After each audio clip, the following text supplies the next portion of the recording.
I drove through a construction zone the other day, no pilot car. All you had to do is go over all this oil. It was 1 mile of oil, tar oil. And this is just my story about how it got all over the car and how I cleaned it off. Okay, I want you to look at this. I just went through the car wash. I actually didn't go through the car wash. I took a power washer and washed this car. But guess what? It doesn't look like the dirt came off of this Hummer. Look at that. You know why? Because that's not dirt. That's road tar. Yeah, that's road tar. I went through some construction and they put tar down, and you did not route around the tar. You rode right over the tar. Yeah, so that's the results of, that's all tar on the side of my car. Hey, that rhymes, doesn't it? That's all tar on the side of my car. Wow. Okay, well, I'm gonna have to figure something out how to get this stuff off. All right, let's go after this tar. Like I say, it's not dirt. I'm bringing my finger pulling across it. That is tar. All right, so I'm gonna just kind of show you what this stuff does and how it works.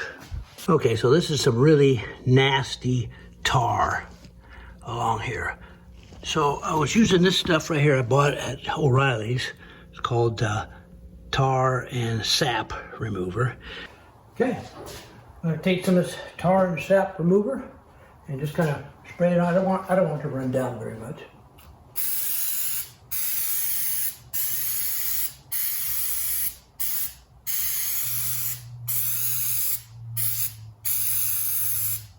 Okay, I'm just gonna let it, I don't want it to get in.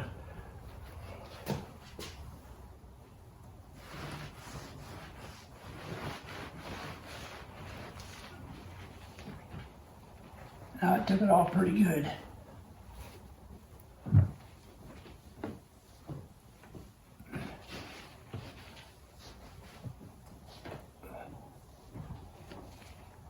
There. So much for that, huh? Soapy water.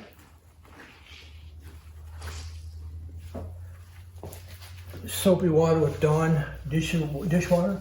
You just kind of go get it all off.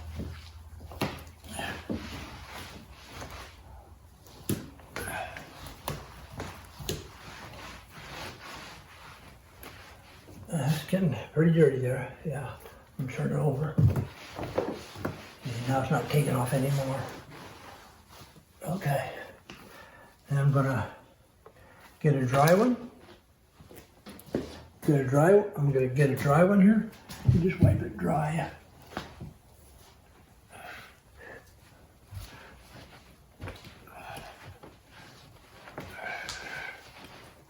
There. And not too dirty at all, but yeah, that's kind of what I did on the other side the whole time. Just kept going over and over and over it. But this part here, I used a scraper and got the really heavy stuff off. I was very gentle. But yeah, that stuff worked really good. I already did the other side of the van, and I developed a routine, and this is just my routine on this side of the van. This is gonna require some additional attention there for sure. And the fender wells, lips, and also the fender well lips back there. And underneath's gonna really require a lot of attention. So yeah. And I used a plastic putty knife to get the really heavy stuff off. At times I used a metal putty knife. This is all plastic here. I would not use the metal putty knife on the metal, but I would use it on the plastic. But the metal putty knife seemed to work a lot better than the plastic one. So here I am just kind of scraping everything, get the really heavy stuff off so I can get it down to manageable cloth wiping and spraying, and it took a little while.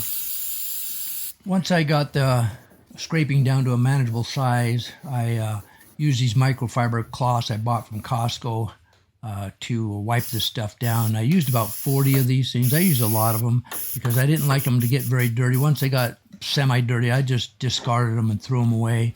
I don't plan on using them again. But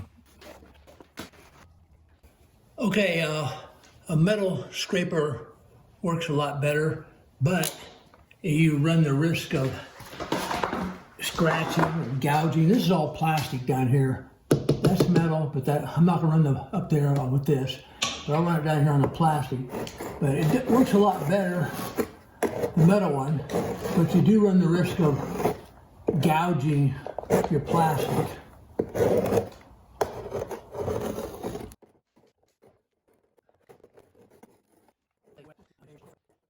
I was kind of concerned about the decal that was on there. I thought maybe that heavy spray would deteriorate the adhesive on the decal, and the decal would just peel off with everything, but as you can see, it didn't. It held up. I don't know what the long-term effects would have on that stripe. Maybe it will peel off in the future, I don't know, but the decal was relatively cheap. I submitted the design myself to the local wrap company that does the tinted windows, and they do wraps on cars, and that saved me a lot of money. So it was relatively cheap for me to have it done. All right, I just finished. Took me about 4.5 hours. And all this is rags, I'm throwing all that stuff away. Wax. I clay barred the thing, and I waxed it, and it looks pretty darn good now. That stuff really worked. And if you go under here, it's just, I mean, remember how thick that was? My gosh, I hope that video shows how clean that is. Just unreal. Yeah. And then you go back here to the back fender where it was really heavy underneath here too. All cleaned off. Just took a little elbow grease, but she came off. And the wheels, there was stuff on the wheels, and that came off. All right, let's go over to the other side. This is the passenger side. Let's go over to the driver's side. Same thing. Just awesome. Just really nice. Now these are actually gouges. And these are chip marks from rocks there. But yeah, otherwise this thing looks really nice down the line here. Yeah, really nice. I'm really happy with that stuff. I used 2.5 cans and lots of rags. And I went to Costco and got a bundle of rags, and 36 of them. I used a bunch. They got so dirty, I'm just throwing them away. I am not going to try to clean them or nothing like that. There's the wheels. Yeah, looks pretty darn good, I would say. Yeah. All right, another job well done, Charles.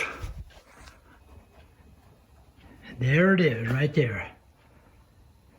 2.5 cans of that stuff.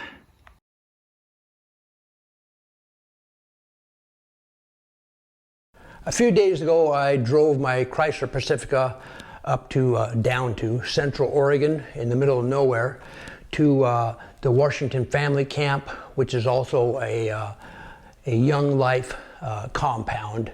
In 1900, it was called the Big Muddy. In 1980, the Bhagwan Sri Rajneesh bought the whole 64,000 acres, and he turned it into a cultish place for 4 years, and then Young Life got a hold of it, and they've been down there for 20 years now, over 20 years, I guess, servicing as a Young Life Center for elementary kids and high school kids. But again, it's in the middle of nowhere. I mean, literally in the middle of nowhere. Anyway, they told I want to go down there and tour it. So it's 11 miles of gravel road once you get off the pavement.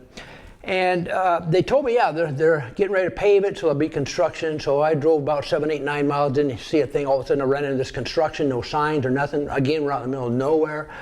And I mean, wilderness. You talk about wilderness, not forest wilderness, but barren wilderness.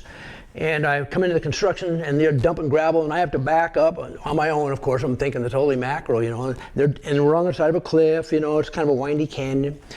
And we get down to the compound, finally, after I got by the construction. And I took a tour of the construction for 2 hours, 2.5 hours, a wonderful tour. It's a huge compound, I mean massive compound for kids, let me tell you. Send your kid there, let me tell you that. So on the way out, they had just oiled 1 mile section of it out of the camp there. And I thought it was water, so I just headed right through it. You know, usually they have a pilot car that takes you around it, but no, not this time because we're out in the middle of nowhere and nobody really pays attention out there. And so, yeah, I went right through the oil and got oil all over my car. And this is just some of the videos from the facilities, young life in the high desert of Oregon, the swimming pool, and we got the swimming area there. And this is the high school cafeteria that holds hundreds of students, and they have breakfast, lunch, and dinner there. And this all goes on for a week at a time, and they're full all summer long. And this is the elementary portion of the facility. The whole facility is about a mile long, and they have high school part and the grade school part, or elementary part. There's a water slides here in the elementary part, and they have about 6 buildings there to house these kids, and each building holds about 95 kids.